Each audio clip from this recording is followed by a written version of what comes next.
Soy el abogado agrario Ramón Herrera Chela. Les comparto el WhatsApp 6691 13 70 43. Repito, 6691 13 70 43. En caso de que te interese integrarte a un grupo de WhatsApp precisamente donde compartimos de manera permanente videos y temas de esta naturaleza. También puedes sumarte al canal de YouTube donde quedan grabados estos videos para sus posteriores consultas. Por equidad de género, cuando diga ejidatario, posesionario, también incluyo a la mujer, a la ejidataria, posesionaria, comunera. Y este tema aplica para ejidos y comunidades. Y en efecto, el tema es: ¿debo de pagar al municipio por construir una vivienda en tierra ejidal o comunal? Recordemos que el ejido o la comunidad son personas morales con un régimen social pues especial y tienen patrimonio propio. Ese patrimonio en la mayoría de los ejidos y comunidades puede estar integrado a su interior por tres clases de régimen legal de tierra. La primera es la parcela, en donde a cada ejidatario o ejidataria en lo individual le asignan una parcela. Y lo que con seguridad casi todos los ejidos o comunidades tienen son tierras de uso común, donde los ejidatarios o comuneros legalmente reconocidos son virtualmente dueños de un porcentaje de esa tierra de uso común. Y la tercera categoría al interior son los solares, los lotes o predios que conforman de manera, se le conoce con sus sinónimos, que integran lo que es la zona urbana, también llamada asentamiento humano o casco urbano. Es el pueblo, pues, es el caserío o es la ciudad, depende del tamaño de cada ejido y de qué tan urbanizado esté. Aquí comienza lo interesante respecto a la zona urbana, que es donde por lo general se construye. Mientras la zona urbana no se regularice, se entiende que sigue siendo patrimonio del ejido. Es decir, en estricto derecho, la zona urbana irregular pertenece al ejido o a la comunidad y por lo tanto son imprescriptibles, es decir, no puede prescribir a favor de nadie, ni de un ejidatario, ni de una empresa, ni del gobierno. Son inalienables, es decir, no se puede celebrar formal y de manera legal algún contrato. Y son inembargables. Si el posesionario de ese solar acaso tiene alguna deuda de carácter económico, de carácter comercial, no le pueden embargar el solar o el lote mientras siga siendo irregular. Y lo seguirá siendo, por cierto, mientras no se lleve a cabo una de las siguientes alternativas para regularizar.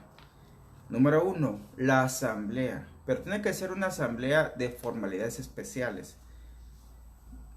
Por ejemplo, la primera asamblea que vino a regularizar la zona urbana fue la asamblea del PROCEDE, Programa de Certificación de Derechos Ejidales o Comunales, que técnicamente comenzaron en 1993 y finalizaron las últimas allá por el año 2000-2010. Luego vino el programa FANAR, que fue la continuación de la asamblea de PROCEDE, se enfocó más a la zona urbana y actualmente está el programa RAJA. Todo ello llevado a cabo a través de la Procuraduría Agraria en coordinación con el Registro Agrario Nacional y algunas autoridades municipales. Incluso a ese tipo de asambleas especiales también les llaman asamblea de asignación de solares, de repartición de solares, de regularización de solares o de entrega de título de propiedad de solares, porque efectivamente ese fue el principal fin de este tipo de asamblea. Y la segunda alternativa es cuando el gobierno federal, a través de la SEDATU o más propiamente hablando, del INSUS, del Instituto Nacional del Suelo Sustentable. Es decir, lo que antes era CORED también podía expropiar y llevar a cabo el procedimiento de regularizar para que ahora sí a los posesionarios de solares irregulares se les entregara su título de propiedad. Y a partir de ahí se inscribe en el registro público de la propiedad, deja de pertenecer al régimen ejidal, agrario o comunal y ya se rige con base a las leyes locales, estatales, que apliquen a la propiedad privada. Muy bien, hasta ahí vamos de manera de introducción. Y la pregunta original es, ¿debo pagarle al municipio por construir una vivienda dentro del ejido o dentro de la comunidad? Ojo aquí para no confundirnos, porque sí es un tema delicado, y de hecho que no existe incluso un criterio uniforme a nivel nacional sobre este tema interesante. Por ejemplo, cuando el solar ya cuenta con un título de propiedad inscrito debidamente en el catastro municipal y en el registro público de la propiedad y el comercio del municipio que corresponda, entonces sí hay la obligación de pagar por permisos de construcción, porque estamos hablando ya de una propiedad privada. Y ojo aquí viene lo interesante y aquí viene también la confusión. El hecho de que la propiedad privada, ese solar, ese predio con título de propiedad, insisto, esté ubicado físicamente dentro de un ejido, y ese ejido puede estar a muchos kilómetros de distancia del Palacio Municipal, por ejemplo. No confundan que por el hecho de que está dentro de un ejido, está exento de las obligaciones hacia los municipios. Ya es propiedad privada. Puede estar a unos metros, kilómetros o cientos de kilómetros de distancia del municipio, pero si ya, insisto en el punto, ya es propiedad privada porque cuenta con un título de propiedad debidamente inscrito en el registro público de la propiedad, sí hay la obligación de pagar esta clase de permisos. Pero, ¿qué sucede? Ojo aquí, también son realidades. Si en el ejido, en la zona urbana, en el poblado, aún no se ha regularizado ni por CORED, ni por INSUS, ni por Asamblea de Formales Especiales, ni por Asamblea de Procede, pero ya está urbanizado, ya está prácticamente construido, o ya está por lo menos muy urbanizada la zona. Es ahí donde se presentan los dilemas. En estricto derecho, como te dije al principio, ese solar o esa serie de solares, esas cuadras, esas manzanas, siguen siendo patrimonio del ejido. Y la ley agraria no le impone la obligación al ejido a que cobre a sus posesionarios irregulares por las construcciones o algún tipo de impuesto. Y la gran mayoría de los ejidos no cobra a los posesionarios nada. La gran mayoría, porque también me he enterado que algunos ejidos sí cobran una especie de cuota, cooperación anual, aunque sea simbólicamente, 50 pesos al año, por el hecho de estar ocupando un solar cuya propiedad le pertenece al ejido porque no ha sido regularizado. Claro, los ejidatarios, bueno, los posesionarios, mejor dicho, porque tampoco se requiere que sea ejidatario o comunero para tener derecho a poseer un solar irregular, pues pueden estar inconformes.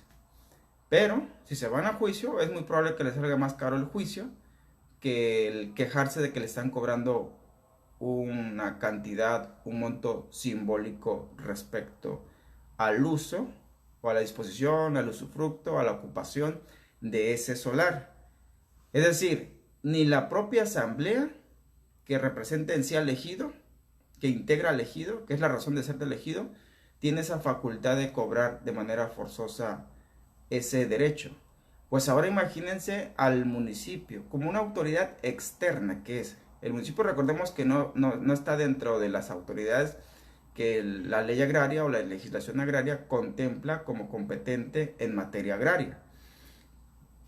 Entonces, ojo aquí, ya allá en la realidad depende mucho de la zona del país, de la ubicación de ese solar urbano, de ese solar ejidal o comunal, del nivel de urbanización. Insisto mucho, puede ser que ya esté en un 90% construido ese pueblo. Los solares irregulares ya están construidos, ya están ocupados, y puede que el municipio sea flexible, que de manera obligada no vaya y requiera a los que están construyendo. O nos podemos encontrar con autoridades municipales que sí son estrictos, que van y hacen el requerimiento. Vas a construir, me vas a pagar. Vas a ampliar tu construcción, me vas a pagar. Vas a demoler tu construcción, me vas a pagar. No te vengo a cobrar un impuesto sobre el uso de tu solar irregular que le pertenece al ejido. Vengo en sí a requerirte por el derecho a la construcción, a la modificación, a la demolición. Y pues sería interesante, de hecho, saber qué postura puede tomar el municipio si se niega el posesionario a pagar el derecho a la construcción.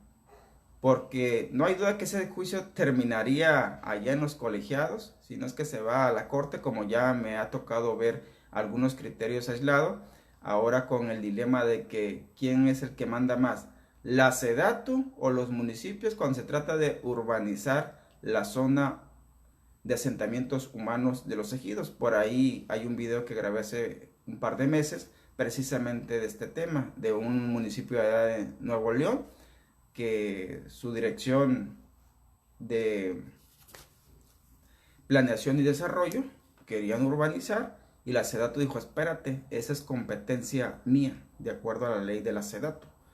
Entonces hasta allá podrían llegar esta clase de conflictos.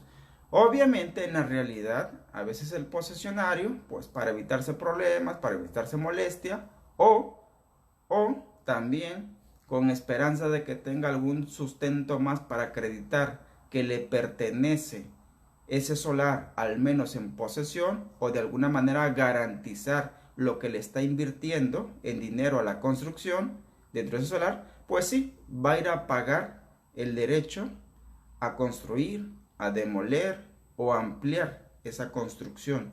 Pero recalco mucho, es sobre la construcción, no es sobre el derecho al uso del suelo, no es sobre el derecho a la propiedad, que todavía sigue siendo irregular, y no es competencia en ese contexto del municipio reconocer si la propiedad, ya con el hecho de pagar la construcción, ya la va a tener de manera preferente, y mucho menos va a ocurrir que le van a expedir un título de propiedad o le van a generar alguna escritura de propiedad privada a través de la dirección del registro público. La propiedad de esas situaciones no van a ocurrir en la realidad.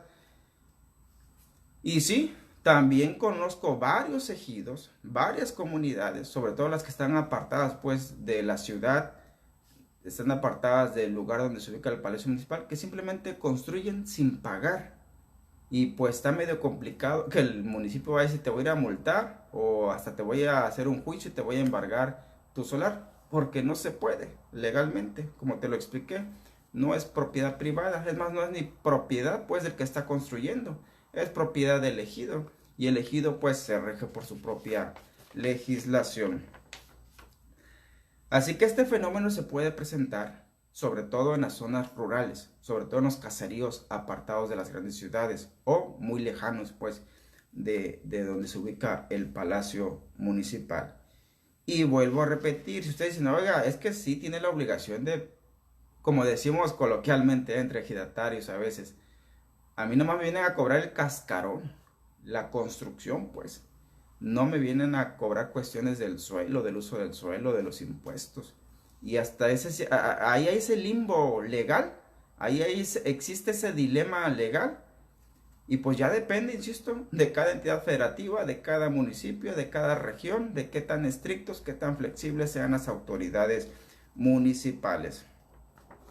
Pero de entrada, mientras el solar no esté inscrito en el registro público de la propiedad, de entrada se entiende que no es competencia del municipio. Y a la dirección que por lo general le toca dentro del municipio atender esta clase de situaciones del cobro por la construcción, por lo general es la Dirección de Planeación y Desarrollo Urbano, por cierto, de hecho hasta urbano, no rural.